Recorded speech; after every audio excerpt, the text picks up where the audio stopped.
All right, it'll tell us in a second here. Oh, All right, we are live, my man. Tavon. Tavon, I wanted to bring you on today for a couple reasons. One, I I want to see you. I want to see you win. That's the first reason. But the well, that's second good. reason is I want to ask you some questions, and so I want you to just tell everybody who you are really quickly, what you're about to do, what you're running for, and all that good stuff, so we can get to know you. All right, my name is Tavon Howard. I'm running for Wake County Sheriff. Been in law enforcement for 22 years. Before that, I was a ex-military, 82nd Airborne infantry soldier, and Patriot missile operator or supervisor over the Patriot missile system. And I was 22 years. Now I'm the investigator, supervisor over investigation major crimes. That entails human trafficking, all major crimes, homicides.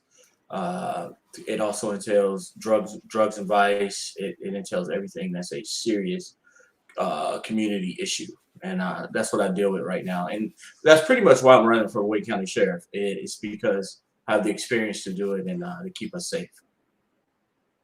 Perfect, dude. I love it. I'm going to ask you some questions today, and I want to get into a few things that really are they're important to me personally, and I think they're important to a lot of people. And I believe that they're important to a lot of people, and I can just speak for the communities that I'm a part of, and I hear the same stuff. I hear that they want some things changed, with a lot of different things. But I just want really quick. I just want to start this out by asking you, what is your position on the Second Amendment? What is, and if you don't mind, just tell me why you feel the way you do about it. Right. So, the Second Amendment is always a big question. And everybody always says, oh, yeah, I'm for the Second Amendment. I'm for the Second Amendment. Well, how much are you for the Second Amendment? That's the question. See, so my personal philosophy is the Second Amendment is no different than the First or the Fourth. They all are the same. They call amendments. That's the reason why the Constitution was built that way. So therefore, you can't restrict one without restricting the other. And you wouldn't want me to restrict it or violate your Fourth Amendment rights. So why does it seem so easy for so many people to violate the Second Amendment rights after we've put some guidelines in place? We've bent already. We've said, if you're a felon, you should not have a weapon. We've said that even if you're not convicted, we should take those weapons away until we figure out what's going on with your court case. We've said that if you're involved in domestic violence and you got a potential to hurt your significant other, we need to take those weapons. Those barriers are in place. Now, yes, we can implement more, but how much more do you want to? And that's the question that the community has to answer. How much more do we want to bend? The Second Amendment is so important to me that right now, with the current situation going on and all the dangers that are out there in the world, the Second Amendment is what's going to save us from all of this craziness that's going on. You have the right to defend yourself. Now, I'm not saying get out here and just start being the Wild Wild West, because that's not what the Second Amendment was built for. It was built to protect you from a life or death situation, and I do not want to restrict anybody that. It would be on my conscience that a man or woman apply for their permit. They legally could have owned a weapon, and I didn't get that weapon or that right to them as soon as possible. And that's a problem. And so, yes, I am 100% for the Second Amendment. I'm 100% for gun safety, gun training classes. With power and energy that people have in this world, it comes responsibility. And so we have to be responsible about it. But yes, I am 100% for a Second Amendment. So that's a great answer. And I think you explained it so well. So, is it really a Second Amendment issue when guns get in the wrong hands? I mean, I just got to ask, like, other than, I don't even know how you would control guns getting in people's hands that they shouldn't be in. Somebody that's going to commit a crime or, hurt somebody on purpose, I don't know that the Second Amendment's going to, if you did away hypothetically with the Second Amendment, I don't see how that's going to change anything. If I'm a criminal and I want to go find a gun, I can probably find a gun easier than I can go into the store, because at least at the store you got to go through some sort of paperwork, right? Mm-hmm. That's correct. That's correct. So that's our job, and that's what we need to come up with. We need to come up with collective ideas. I always like to look at the collective ideas. Now, I do have ideas, but I always like to listen to the community and sit at the round table. So-and-so has guns. He keeps shooting guns. I don't think he's supposed to have guns. Well, I'm going to check and make sure that the so-and-so or that individual doesn't have guns. That's our responsibility as law enforcement. And we're supposed to get out here and we're supposed to be more proactive. You see the things of the situation of defunding and what it's done. It's made us more reactive instead of proactive. So now it's time to posse up. It's time to get the community behind us, and it's time for us to start doing our job and get these guns off the street. Just last week we've gotten 6 guns in a small area that I work at. We got 6 guns off the street. That's 6 less people that individuals can hurt. And so, it's more important that we get in these cars, we get our vehicle traffic stops, and our teams out here to target guns and violence. And that's what we need to do. And I come up with an idea of a task force that'll deal with gangs and guns, and all of those things come together. Drugs and guns come together. So when you got that task force, you can concentrate on those guns and get those guns off the street and get them out of the bad guys' hands. Now, potentially a good person or a person that really owned the weapon and has, went off their rocker and they're going to go and make create violence. There's no way to predict that. We can through family members and stuff like that, but there's no way to predict that. And that's going to take, again, the community working together with us and law enforcement to get that done. And I think that's a partnership that we cannot break, and we have to earn it back each and every day. And I think that's what we need to do. We need to be more transparent and earn that relationship back with the community. I agree. Now, now you're actually on. I mean, you're actually in. You're on the streets every day, or you're actually on the beat, correct? I did understand that, right? Yeah. So I worked 20 plus years on the street as a beat cop and got promoted to first sergeant. Then I became a detective and in charge of homicides and all major crimes. So I do like I said, from everything. Yes, I'm definitely connected with individuals on the street to build that partnership so I can find out who's got guns. That's really what the investigation portion of the law enforcement is. It's supposed to get the intel and get things done, and get the search warrants written and get these guys locked up. And that's it's a collaboration. It's a collaboration. Yes, that's right. And if you can get somebody to collaborate with you, look, it's no different than business. If I collaborate with another business owner, then we both mutually benefit. It's not a one-sided thing. He wins, I win, right? That's right. And that's what you're talking about here.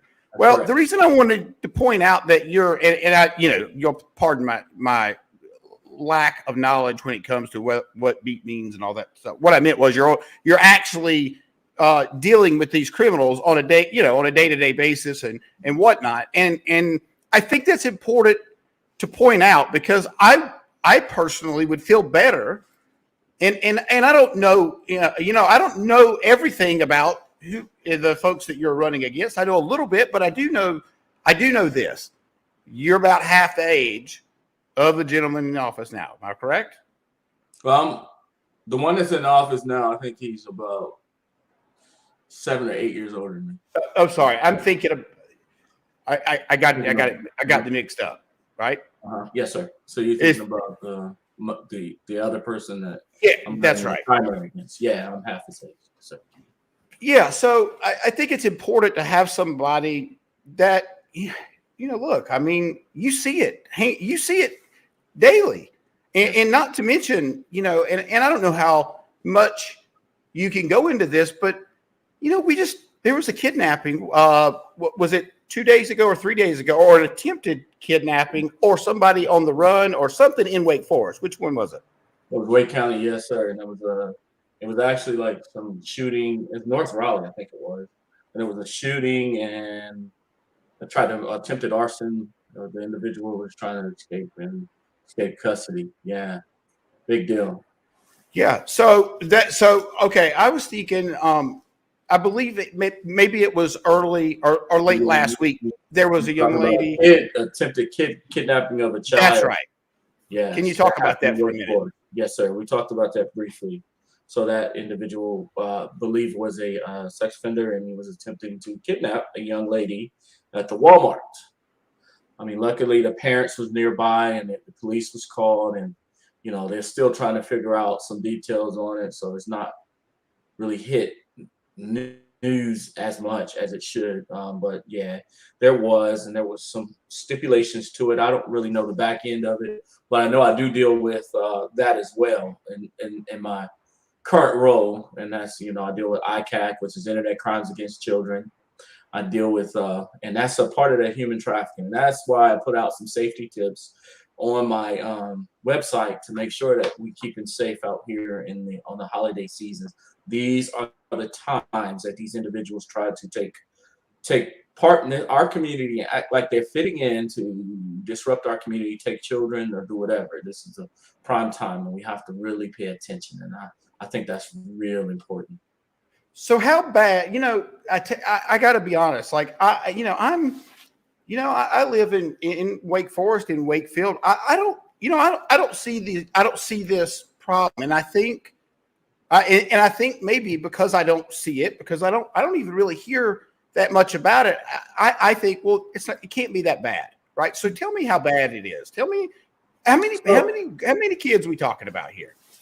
So, Internet Crimes Against Children is a collaboration with different units throughout the state. We deal with about 11,000 hits off the internet as far as child pornography, etc. That's kind of bad.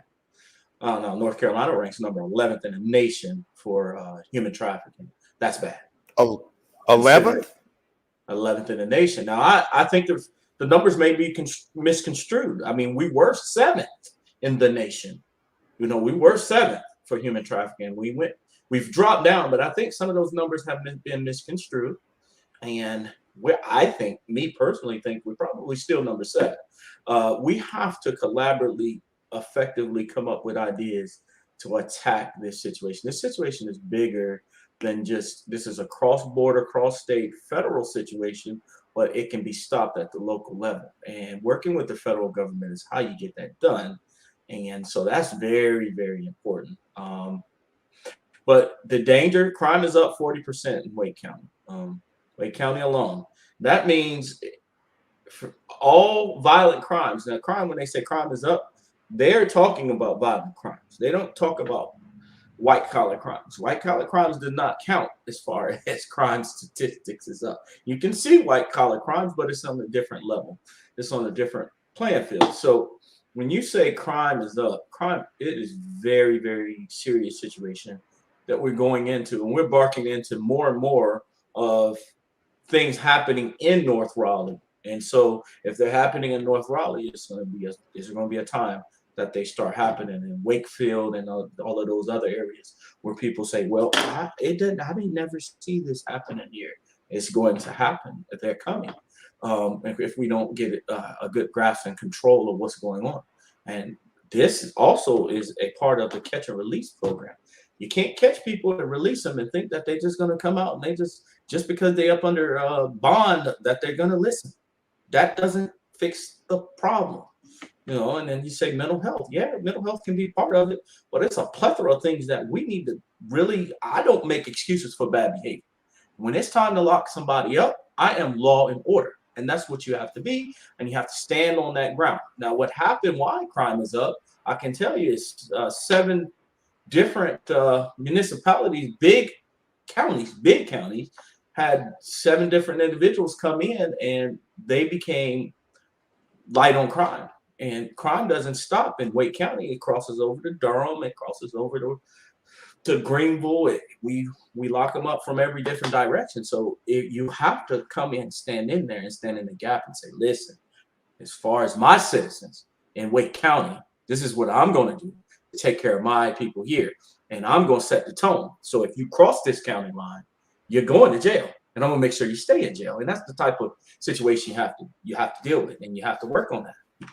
So, help me understand a little bit, maybe a little bit more detail about the catch and release program. Just a kind of an overview. I don't really understand. So, if somebody comes over here illegally and they come into North Carolina or wherever, what does catch and release? What does that mean exactly? They hold them for a period of time and then let them go. And Well, that's just simply a term I call catch and release, meaning they either give them a light bond where they can bond out when they know that they need a stiffer penalty. You know, I always call it the catch and release program because it's not really helping us to catch people doing crime, but you release them right away. Doesn't help us at all to no, deter individuals from recommitting that crime once they get out. So I always call it catch and release. It's not really that program, but I call it that. well, it's I feel basically like the it same is. thing. I feel like it's an underlying program. I could be wrong. No, I'm Sure. not wrong because All we right. see it all the time. People see it on TV. You just seen it in Milwaukee. Those policies are happening. So we have to fix it. So no, I'm not wrong. I'll take that back. I'm not wrong. It is some type of situation going on where they want to be individuals want to take it upon themselves to release individuals back into the community that have committed crimes where they need to be locked up, and they're going out and recommitting crimes. That's a problem. And so I look at it as catch and release, but it's not really, but it is to me. Sounds like it. And I mean, if they make it easy, and if you're not working with federal agency like ICE and immigrations and things like that, you're going to have problems where now North Carolina seems to be considered a sanctuary county because they're saying they're not going to deport anybody from North Carolina, you know, regardless of what their circumstances are. You know, don't release 33 people into the community from serious crimes and think that they're not going to recommit crimes because they just got a freebie. That's how they look at it. And so of course they do. You have That's to be right. tough on it. So, you know, I don't know. I don't know how we can keep going down this path without being in more danger. I mean, and Me that's either. simple. Those are simple facts. I mean, I don't know who's running for sheriff. I do know who's running for sheriff, but I don't know what their policy is going to be. But those are simple facts, and if they don't have those policies together, then we're going to be in trouble. Yeah. So let's talk about that for a second. Let's talk about, you know, how do you plan on working with DHS detainers, and do you think that if an illegal is arrested, they should be turned over to ICE? So the immigration initially works. I mean, people don't know this, you know, and I understand that because law enforcement has not been as transparent as they should have been throughout the years. You know, that we could have done better. You know, and I blame that on some of the leaders that were before us. And what it does, the immigration thing or policy is the 287G program is what they're talking about. And that program was simply just the jailers going to the immigrations and learning what the detainers are for individuals that get caught in the system. They come up with parameters, and those parameters would allow the individuals to be held. Now, the argument was on recently was that you're holding them without probable cause to hold them. Well, we're holding them because it's a violation of federal law. We're holding them for the federal government to come pick them up. But we do not go out into any communities and search for anybody. That was the policy then. I'm sure it's changed some. For those that are still in the program are still working to do it. But you know, sometimes it takes leadership to do the right things, like such as Governor DeSantis says, I'm going to if you fit in these perimeters, I'm going to deport you myself. I mean, if a governor has to do it because the federal government won't do it, then you know, I say that's outstanding right there. You know, and maybe we need to hold the feet to the fire of individuals above us to make sure that they keep us safe. That's a part of the safety program and protocols. You do not want somebody who committed murder or committed crimes in Los Angeles be released because we all see Los Angeles, they're not keeping them. That's right. He comes to North Carolina and he commits a very violent crime and he gets released again. What sense does that make? We have to stand in the gap. And this is why I say it's such important.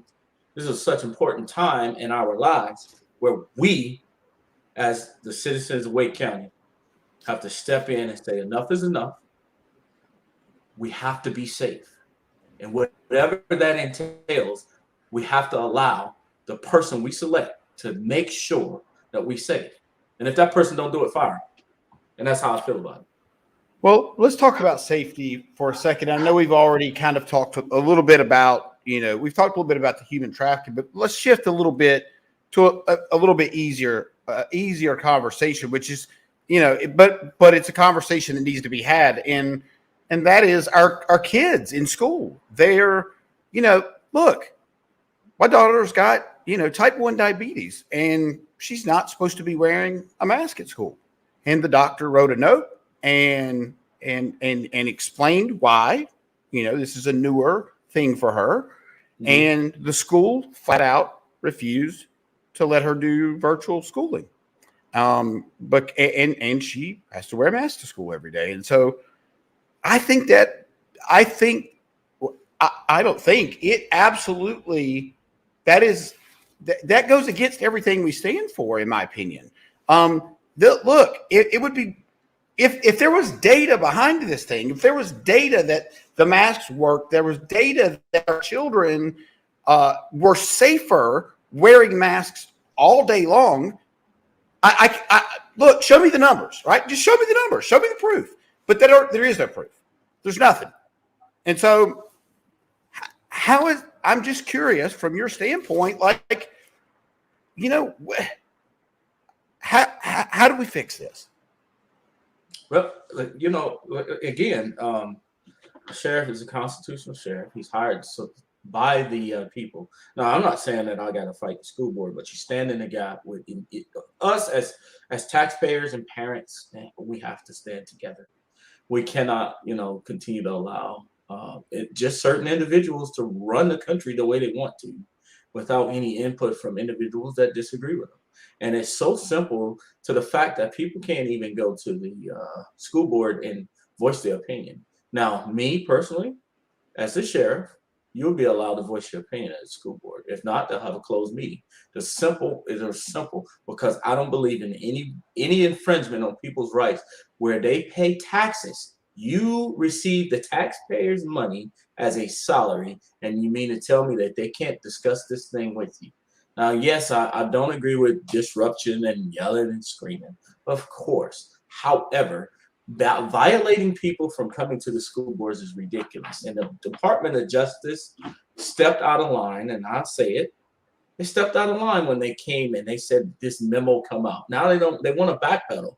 They forgot that the basic government was created. Federal government was created because the state to unify the states. Simply to unify the states, not to control the states, not to force the states to do this, not to force the states to do that. That's what the federal government, they have to understand. When we select you to go up there, you better represent us. And I understand a lot of things about frustration, and that's where this frustration comes in. Do I agree with some of it? No, but I agree with the purpose of it. When you are selected by a group of individuals, your job and your primary job is to try to work with those individuals to make sure it fits each and every individual as much as you can. Now, as a school, it's a shame that they can't sit out there and work with the parents to work through this situation. It's a shame. It's an easy fix, and it's not their opinion. It's what they're supposed to do, and they're not doing it. So, now we're having this discussion. I feel everybody should feel free to chime in and speak their mind, because it's going to take us together to do that. Absolutely. In fact, I did not realize this, but my little chat things here was not on. So I apologize. We got some questions. Oh, okay. So, Steve Beard said, how about enforcing the laws on the books? I don't know what that means. I don't know if you know what that means. Do you know what that means? Yeah, I know exactly what he's meaning. He's meaning enforcement on the books. Don't add to, take away from it. Meaning, if it's on the books, that's your job. And Steve, you're exactly right. That's our responsibility. And that's what that means, law and order. It doesn't mean that you disrespect people. It doesn't mean that you violate rights. It means that you enforce what the people is what Mr. Steve is talking about. We enforce that. And that's correct. And that's not being done. And it's not being done across this state and other states. And it's wrong. I agree. And I have to agree with you. Perfect. All right. So, here we go. A small microscope of the problem is what has been happening in Chicago for years. Well, bringing up Chicago, ironically, and the mayor of, I believe the mayor, is that right? Lightfoot is her name? Lightfoot. Mm-hmm.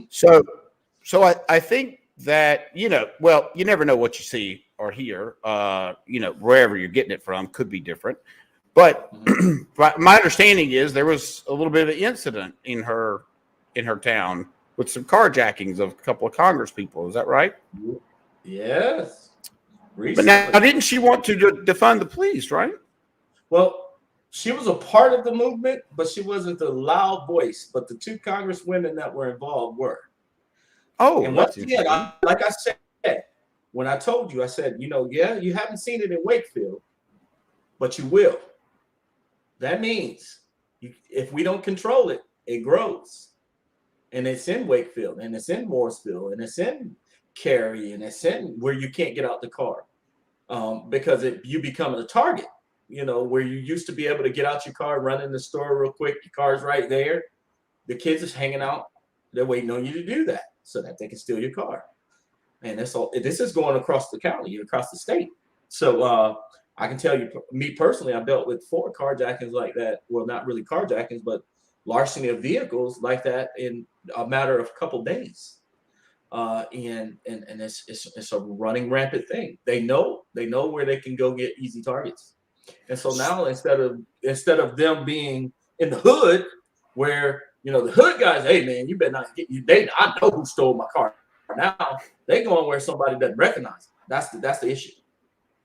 Now, if somebody, if whoever's in our audience watching this, if I'm a young lady and I'm watching this and I hear this, what is something that could be a great prevention method for in case or a proactive method that they could use to watch out or pay attention to maybe signs of something like this getting ready to happen? Well, there is. Always if the back of your hair stand up and somebody's watching you, they are. That's the one thing. You always believe that. Second thing is lock your car, turn your key off, your ignition, lock your car. Don't have a bunch of items inside your hand where you got to grab a bunch of things and you're walking out there and you got your hands full and you could barely open your car because that's an easy target. Watch for any of the individuals hanging around the store. Look up. Oh, sorry. There we go. I should have told you 10 minutes ago. I'm sorry. All right, go ahead. Sorry. Go ahead. Individuals that are standing outside the store to make sure that they're not following you up back to the car and just keep your surroundings clear. Park in lighted areas where you can pump your gas and quickly get in your vehicle. Always keep your hands in your most non-dominant hand. That way, if you have to fend off an offender, you have your dominant hand available, whether it's left or right, to fend off the offender. But you want to make sure that you do all those things, and you want to make sure you park. Make sure you park where there's a bunch of people that are getting gas. Don't go and be the only vehicle there getting gas, and you see like 2 or 3 people hanging around the store, because they're not hanging around the store to be friends with you. They're hanging around the store to see if they can take something from you or steal your car. And I mean, it's not hard. It doesn't hurt to go to get you concealed carry and carry a weapon and learn how to use your weapon. It doesn't hurt. That's exactly but if, right. There's not a lot of people who are comfortable with it. And as a sheriff, I want to make sure that I get that range back open and get individuals from the sheriff department out there training our community to be comfortable with that weapon and be available for them. And that's some of the things that's missing right now in the sheriff's office, and there's no reason for it to be missing. And so we got to take care of our community like our community is going to take care of us. That's my biggest pet peeve to it. And that's how we can get it fixed. Yeah, I agree. So this may be a hard question, but I gotta ask it because look, I know you're. I mean, we all know, we've seen the videos, and I hate to bring up TikTok, but at the end of the day, guess what? We watch a lot of videos on TikTok. We see police officers, and we see bad stuff sometimes. We see or what it appears to be bad stuff, or appears to be that the person getting pulled over tries to make it look bad. So my question is this. Mm-hmm. Will you have proactive policing programs? I mean, is this, that's the question. Would you have? So you have proactive policing programs. See, when you see the officers going through some of those situations where they're bad, I don't want people to say that these things can't happen. I can tell you this.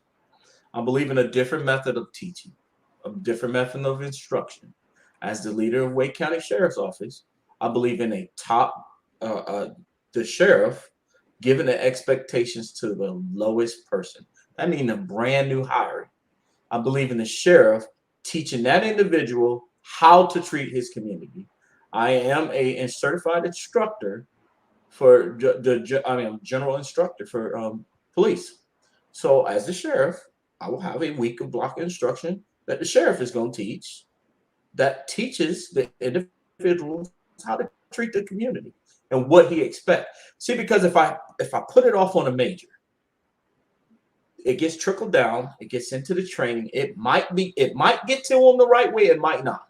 Now they have no excuse because they know my expectations. They know the community's expectations. So you've been taught the community's expectations from a broader spectrum. Now, that's the problem with law enforcement as a whole. You don't know your boss's expectation. If you don't know your boss's expectation, how can you perform? How can you perform to his expectations when you're going to be trying to make him happy, thinking that this makes him happy when that may not make him happy? That's not a good excuse. So it's time for us to take a different approach to it. Make it better, but we're going to make it better a different way. We're going to figure this thing out. And I think that'll work. And so when you see those bad traffic stops, you may not see them anymore. Now, when it's time to be tough, it's time to be tough. You do not get to a traffic stop to get pushed over. You go to a traffic stop because there was a violation of the Traffic Act. Now, you don't go there actually being a bully either. You go there and you simply state what happens and you do what you take care of your business. You're not there to argue. You're not there to get into a heated discussion. You're there to explain the situation and move on. And body cameras and all of those things will help me adjust fire and make sure that these guys are doing the right thing out here on the streets. Like I said, I got to know the people's expectations, and I'm going to make sure that each and every deputy knows the expectations from the bottom all the way up. And that's how we're going to get it fixed. That's right. And you're so right about the expectations. Look, it's no different than when I'm working with one of my consulting clients or I'm working with my coaching group. I set the expectation. I set the expectation for the next call. I set the expectation for how this current call is about to go. I set the expectation that they understand what the expectation is and that I understand what their expectation is. This is simple communication 101, right? If you don't understand, just ask, right? Ask the question. Guess what? Every time you don't ask a question, guaranteed you're going to not get an answer every single time. Yeah. And I think it's being missed.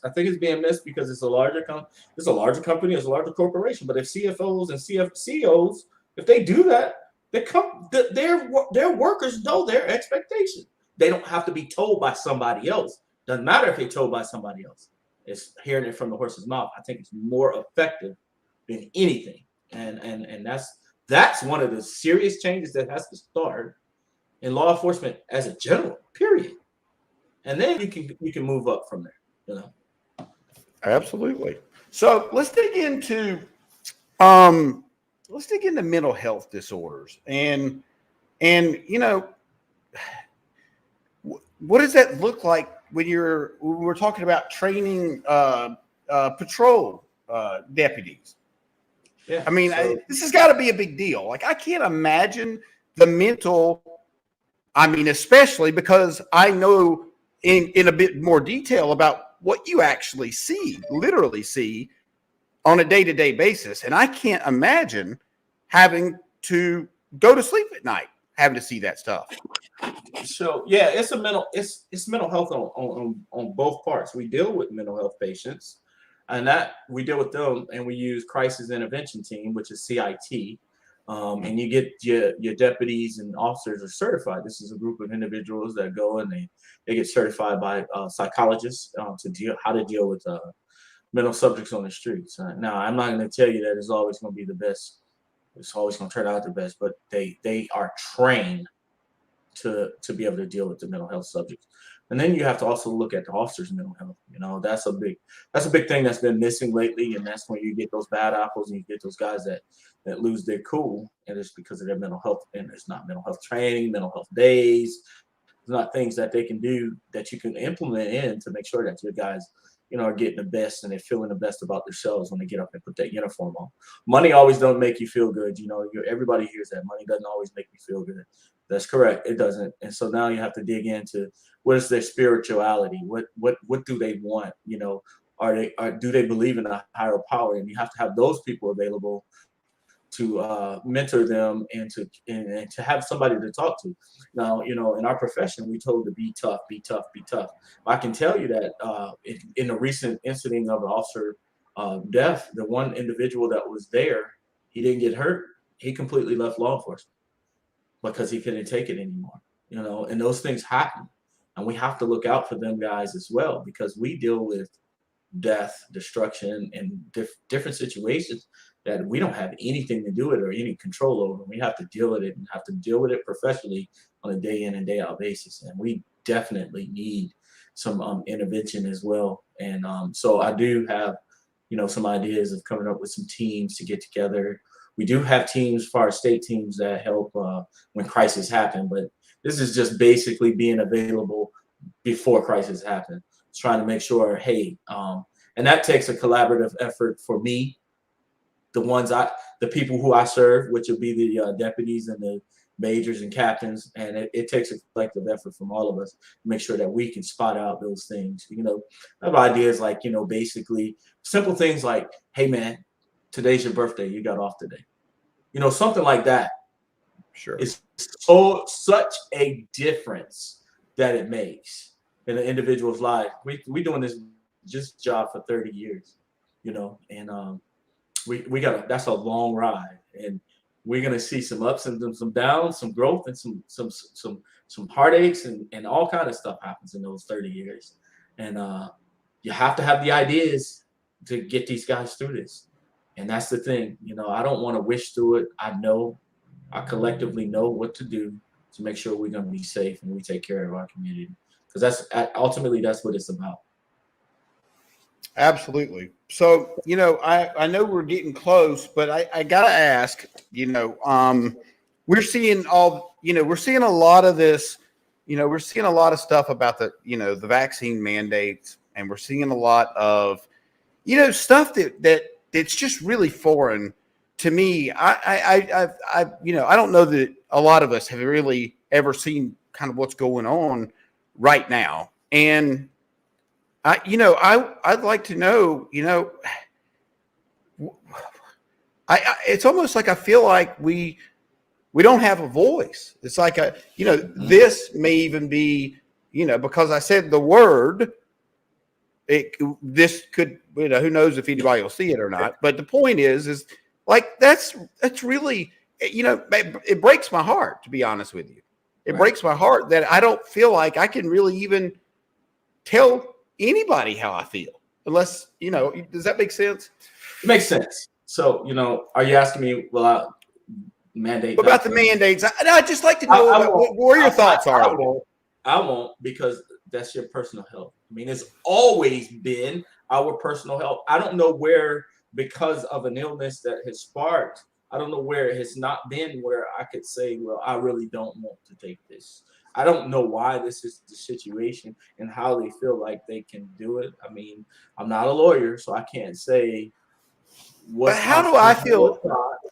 But How do I feel safe knowing that there are police officers leaving the job, not to mention our military, people leaving. Now, I don't know if that's happening here in Wake County. I don't know. But I know what's happening. I saw footage yesterday of people, they're nurses here in Raleigh, raising hell about this thing. It makes me wonder what's going on. It makes me question a lot of things because you can't tell me that all these people are crazy. You just can't. Now, what are your thoughts on that? Well, like I said, I'm not going to mandate vaccines. I mean, I think it's unconstitutional, and I just want to stand on that. It's never been any situation where a grown adult. Now, you saying mandate vaccines were mandated in schools to go to school or whatever. It's never been a grown adult that had to been mandated vaccine for any type of situation. If you say we got to have hepatitis B and all of that stuff for particular jobs, I understand that. But it's not a mandate. It's not a mandate. It's either if you want to do the shot, you get the job. You don't want to do the shot, you don't get the job. I think that's where we need to stand. I think that this thing here, until they get control of it, is something that the doctors are gonna have to figure out, because they're putting out this fear for the world, and they're gonna have to figure out how they're gonna fix this, because legitimately now we have people standing in lines.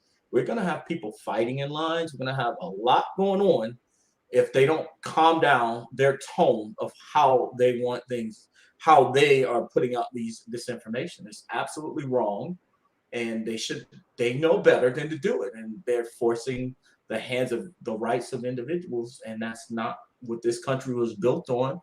And we are going to have to band together and stop the infringements. The infringements cannot continue, because if you give an inch, they take them out, and that's just a true statement that I've always lived by. So you have to stop it somewhere. That's right. That's right. All right. The last question I've got for you. How would you, Tavon, get more deputies on the road? So it's going to take a three-part situation. As you said, the military is getting rid of individuals right now. I mean, I'm not going to mandate their vaccines. I'll take them. I'll train them. I'll make sure they're squared away, and they'll get on our streets and do a good job. They're welcome to come. I'm also going to go and recruit from the colleges. How I'm going to do that is get them on once a year when they come back for their when they have to go and do their own thing. I'm going to recruit those guys and get them in there and help. Matter of fact, I'm going to actually use them to help speed up the process on your gun permits. I'm going to use the interns when they're doing their internship, and I'm going to recruit the same, the interns every single year, instead of just once, they do their intern, they're done. No, I can pay them a little bit of money to come back the next year after they finish their internship and be a part of this organization that's going to grow. This is going to be a family thing. I'm going to also reach out to all the ministers and pastors. I'm going to come up with a pastors on patrol. I like that idea. I want to get them collectively involved with the community. They have more influence than what we know. I talk to my pastor all the time, and I believe that they have influence in this community and the community abroad in Wake County, and I want to get them involved with actively helping me recruit good children or good kids to get in here and get involved with law enforcement. No more should we be afraid of letting our kids become a part of a good thing. We're going to make this thing a good thing so that we can make it better for our community. Now, yes, it's going to be some trying times, but we can fix those as we continue on. It just takes us communicating and working together to get it done. And not just in Southeast Raleigh, in North Raleigh, in Wake Forest, in Zebulon, Knightdale, Wendell, everywhere. We're one whole community, solid, strong together. That's why I came up with this idea a couple years ago, and it's called #Wake County Strong. You see it on my websites all the time. That's us together. We're going to be strong together. And us working together, we can get this thing done. And that's what I believed in a long time ago, before I even started this road of trying to be the sheriff of Wake County. And I believe I'm going to take it all the way to the sheriff's office, and we're going to make it even better. That's my idea, and that's what I stand on. I like it. Well, listen, I want to thank you. Can you do me a favor before we finish this? Could you just tell everybody where they can find you, your website, and that way they can at least go visit and learn a little bit more about you? Then that'd be great if you could do that.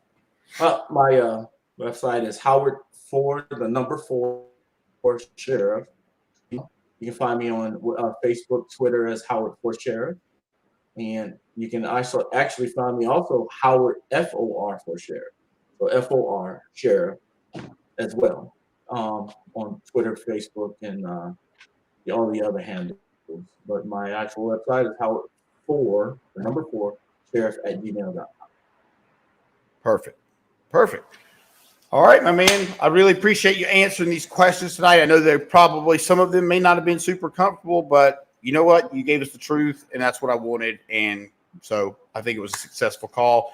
I'm going to go ahead and end the show now. Thank you very much, my man. I really appreciate that. I look forward